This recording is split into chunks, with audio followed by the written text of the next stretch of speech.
هي قضية عربية. راح أروح على مصر ومؤامرات تنظيم الإخوان الدولي على مصر الكنانة، مصر 15,000 سنة. طبعا هم منزلين أن هناك ثورة في 11/11 القادم وسموها ثورة الغلابة، وانتشر فيديو على مواقع التواصل الاجتماعي، فيديو لشخص يشتكي حاله، وتبنى تحت القنوات المصرية عن مصري قاعد في التوك توك وينتقد، ومن حقه ينتقد، وانتقد حياته والحياة المصرية والمصريين ميتين يوع وما فيش سكر ورز، وكأن مشكلة مصر الرز والسكر البطن. ورسالته إلى رئيس جمهورية مصر العربية عبد الفتاح السيسي، ويطلب منها القناة اللي كان صاحبها مستشار عند مرسل عياض لا تقطعون كلامي، انشروه بالكامل. اللي يتابع الشأن المصري فعلا هناك معاناة لبعض المواطنين المصريين البسطاء، ويوميا القنوات المصرية والإعلام المصري والفيسبوك ينشر مآسي نتيجة الوضع الاقتصادي المصري المحتاج مساعدة، خاصة بعد خروج مصر من مؤامرة تقسيمها من قبل تنظيم الإخوان الدولي. والحمد لله بقيادة الرئيس السيسي تعافت مصر أمنيا، لكنها ما زالت تعاني الأمرين من الديون والوضع الاقتصادي ومحاربة تنظيم الإخوان المسلمين ومن يدعمهم ضد الدولة المصرية بقيادة أجهزة استخباراتية غريبة وتكلمنا عنهم في وقت سابق.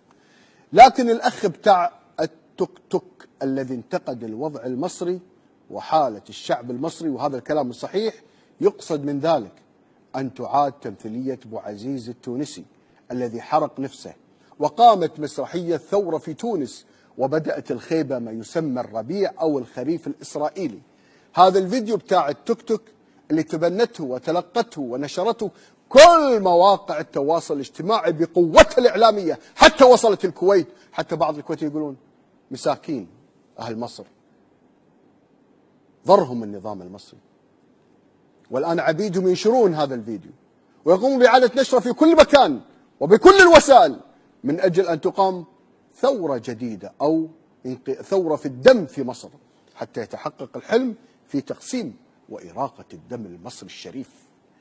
التأكيد على هذا الكلام أن كل المواقع الإخوانية ومن يتعاطف مع الإخوان المسلمين يقومون بنشر هذا الفيديو التوك توك الكاذب والتعليقات كلها في مواقعهم بالمطالبة بالانقلاب على الحكم في مصر والخروج في الشارع وإثارة الشارع حتى يخرج الشعب المصري من بكرة أبيه، حتى يخدعوا البعض البسطاء لينزلوا تحت حجة أنهم ما عندهم سكر ورز، حتى تساند الثورة الجديدة بالتمويل إحدى الدول الكبيرة، أو نسميها الثورة الإسرائيلية أو الثورة الإخوانية اللي يعدونها في 11/11 القادم، اللي يدعون له بالخروج إلى ميدان التحرير والتصادم مع الجيش المصري الأبي حتى يراق الدم المصري. هذا الشخص اللي يتكلم عن الوضع المصري يريد دس السم بالعسل، لابس قميص غالي، راكب توك توك ويشكي حاله، ودخله من التوك توك يتجاوز أعزائي المشاهدين أكثر من 6000 جنيه بدون أن يدفع ضرائب، ويا يشتكي يا إخواني من حال يشتكي حاله. هذا الإنسان اللي يتكلم عن الوضع المصري كان عضو سابق في حزب الحرية والعدالة الإخواني، ويعمل مدرسا بمدرسة إعدادية، ويملك محلين لصيانة الكمبيوتر، وحماه مدير مدرسة إخوانية تحت الحراسة حاليا، يعني شغال دروس خصوصية واسمه محمد جابر. يا محاسن الصدف، إخواني يشكي الحال وهو يستلم شهريا دعم من تنظيم الإخوان الدولي أموال طائلة، يشكي من قلة العيش والسكر والأرز. من المعروف إن من مبادئ الإخوان المسلمين أن يتم استغلال حاجات الناس وتصعيدها سياسيا حتى يصلوا إلى الحكم. فيا أهل مصر، يا الشعب المصري الطيب، الإخوان الدولي لن يتركوكم في حالكم، لهم أصحاب أجندات إسرائيلية، إنما كل هدفهم إراقة الدم المصري وليس إصلاح الوضع.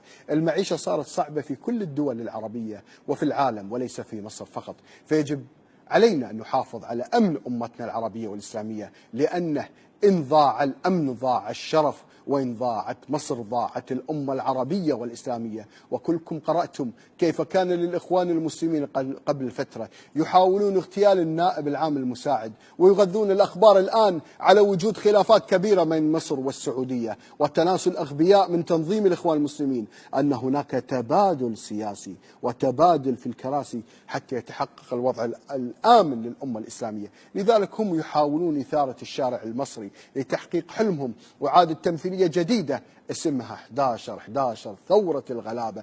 كلنا قرأنا عن استشهاد 12 جندي مصري وإصابة 6 آخرين في شمال سيناء في عملية إرهابية وهم يدافعون عن أرض مصر الطاهرة. اليوم تجري مسرحية جديدة، يأتون بمصري صاحب سوابق مسجل خطر ضارب بنجو شارب بنجو يحرق نفسه في الإسكندرية، والإخوان المسلمين يصورونه وينشرونه الآن عبر رصد الإخوانية ويقولون مصري ميت من الجوع حرق نفسه لإعادة تمثيلية أبو عزيز التونسي. هذه قمة الغباء الإخوان المسلمين، هذه قمة حقارة الإخوان المسلمين، هذه قمة سفالة الإخوان المسلمين. لكن يبدو أن الإخوان لا يقرؤون الساحة السياسية. وضع 2016 ليس بوضع 2010، وهم أغبياء في قراءة السياسة لأنهم خونة ومرتزقة وأداة في يد بني صهيون والعملاء من الحرس الثوري. أقول للإخوان ولبني إسرائيل أذكركم بالآية الكريمة: بسم الله الرحمن الرحيم وادخلوا مصر آمنين. وستبقى مصر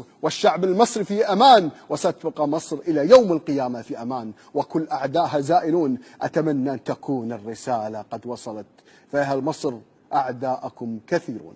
ادعوا الله أن يحفظ الكويت والأمة العربية، والله يصلح الحال إذا كان في الأصل في حال. أعزائي المشاهدين.